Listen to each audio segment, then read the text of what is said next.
कि न समझे तो मिट जाओगे हिंदुस्तान वालों, तुम्हारी दास्तां भी नहीं मिलेगी दास्तानों। पहले उमेश शर्मा उनके घर गए, उनके महल को कुछ कहा या कुछ कहा, उसके बाद वो माफी मांगते रहे। उसके बाद प्रणव जी उनके घर गए, गाली गलौज सर भी दी थे, सबने देखा है, सबने सुना है।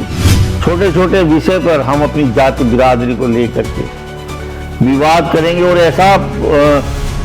ऐसा प्रचार समाज के अंदर करेंगे कि जो नई पीढ़ी के लिए एक दुर्भाग्य बन करके रह जाए। दोनों जब भी विधायक बने, क्या वो केवल गुजरों के वोट से बने या क्या केवल उमेश शर्माओं के वोट से बने। जो भी मंच को संभालेगा, अगर वो ये कहेगा कि तुझे अपना वर्चस्व दिखाना है, तुझे अपनी राजनीति को चमकाना है, कोई भी व्यक्ति चाहे ब्राह्मण समाज से हो चाहे कहीं से हो, वो केवल अपने आप को चमकाने के लिए अवसरवादी होते हैं। दो विधायकों के वर्चस्व की लड़ाई अब आफत बनाई। पिछले लगातार एक सप्ताह से अगर आप देखें, एक पूर्व विधायक है और एक मौजूदा उत्तराखंड के खानपुर विधानसभा सीट से विधायक है। उनके बीच की पिछले 3 साल से चल रही सोशल मीडिया की लड़ाई अब जो है वर्चस्व की लड़ाई बन चुकी है, यहां तक गोलीबारी तक पहुंच गई है। और इसी मुद्दे पर बातचीत करने के लिए मेरे साथ मौजूद हैं वरिष्ठ पत्रकार विजय रोहित जी, जो पिछले लगातार कई वर्षों से पत्रकारिता जगत में तमाम लोगों के इंटरव्यू कर चुके हैं, मगर आज मेरे साथ रूबरू होने का उनको मौका मिला है। सर, पहले आपका बहुत बहुत स्वागत है हमारे चैनल पर। सर, कैसे देखते हैं एक वर्चस्व की लड़ाई अब आफत बनाई है उत्तर प्रदेश के लिए भी और उत्तराखंड के लिए भी, आखिरकार हो क्या रहा है इन चीजों को लेकर? जैसा मैंने पहले कहा है कि एक शेर से शुरू करता हूं कि न समझे तो मिट जाओगे हिंदुस्तान वालों, तुम्हारी दास्तां भी नहीं मिलेगी दास्तानों में। जब छोटी छोटी सी बातों पर, छोटे छोटे विषय पर हम अपनी जाति बिरादरी को लेकर के विवाद करेंगे और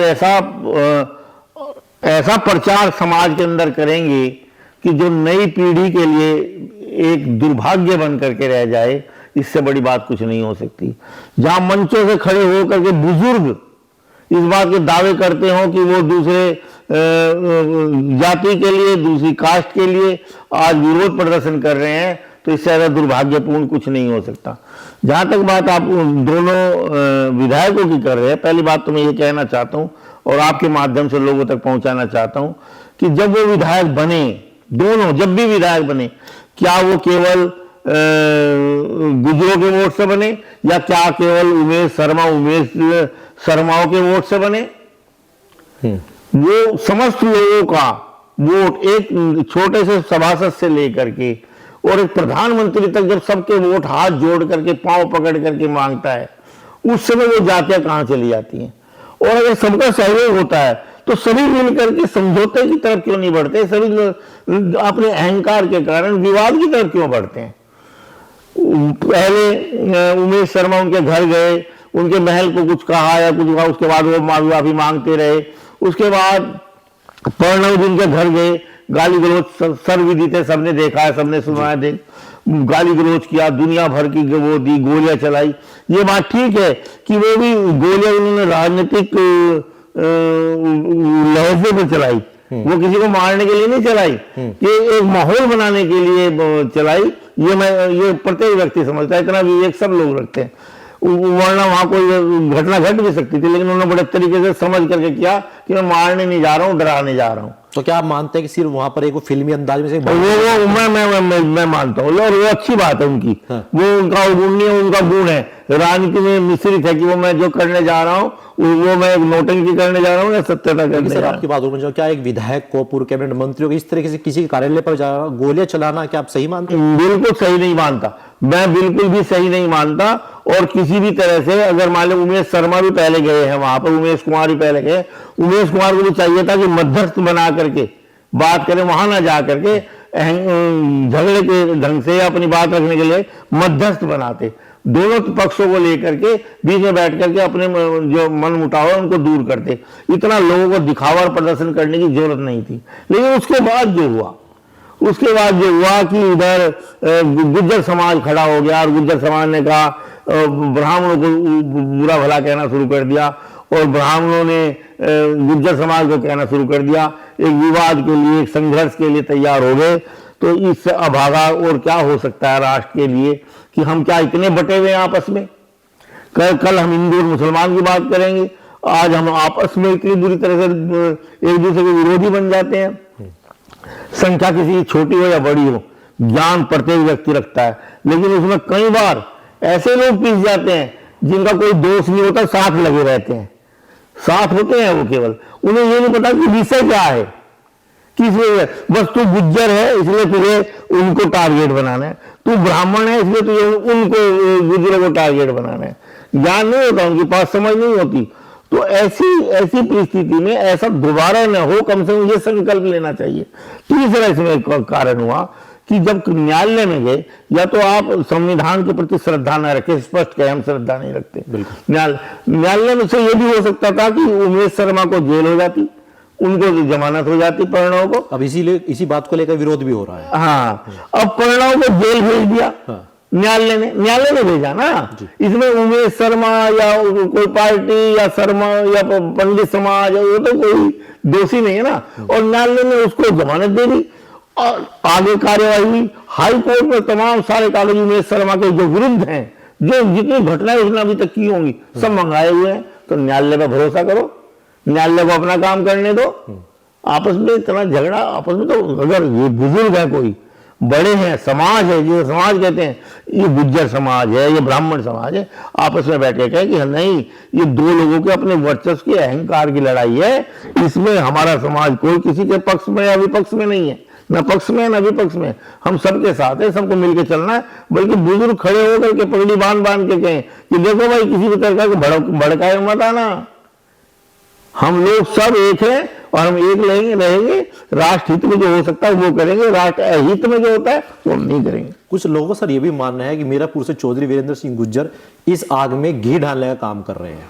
कोई भी व्यक्ति, मैं किसी का नाम नहीं लेना चाहता, जो भी मंच को संभालेगा, अगर वो ये कहेगा कि तुझे अपना वर्चस्व दिखाना है, तुझे अपनी राजनीति को चमकाना है, कोई भी व्यक्ति, चाहे ब्राह्मण समाज से हो चाहे कहीं से हो, वो केवल अपने आप को चमकाने के लिए अवसरवादी होते हैं कि अवसर पर मैं इससे लोगों के जानकारी में आ जाऊंगा, लोगों की पकड़ में आ जाऊंगा, या लोगों के क्या कहते हैं उसको, वर्चस्व पे आ जाऊंगा।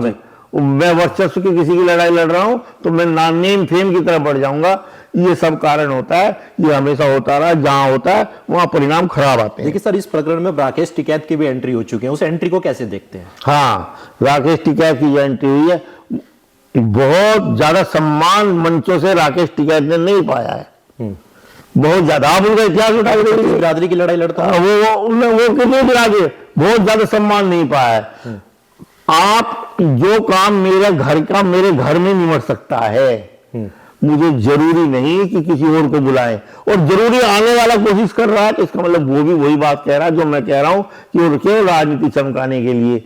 वो काम तो वो गुज्जर भाई ब्राह्मण भाई बैठ करके कर ले उस काम को। अब वो उनके आने से क्या नया होने वाला है? आने से बस ये हो जाएगा कि एक एंट्री हो गई, भीड़ इकट्ठी हो गई, युवाओं पर इतना टाइम है, बाकी जरूरी कामों के लिए नहीं है, भीड़ इकट्ठी करने के लिए युवाओं को बहुत टाइम है। मैं अगर एक नेता के साथ में मेरा विरोध हूं, मुझे इसका बिल्कुल भय नहीं है। 500 लोग अगर लगे रहते हैं, 5 भी ऐसे नहीं होते जिनके काम होते होंगे। 4,995 आदमी अपने काम से वंचित रहते हैं। हाँ, समय जरूर देते हैं नेता को, हमारा नेता जो है वो बहुत कुछ हमारे लिए कर रहा है। तो ये सब, कोई राकेश टिकैत आ जाए या कोई और आ जाए, कितना ही बढ़ा लो किसी मामले को, समय है, क्योंकि उनके पास सक्रिय कामों के लिए है नहीं, निष्क्रिय कामों के लिए बहुत समय है। तो ऐसे में वो करें, उनकी मर्जी। चलिए सर, आखिरी सवाल पूछना चाहूंगा आपसे।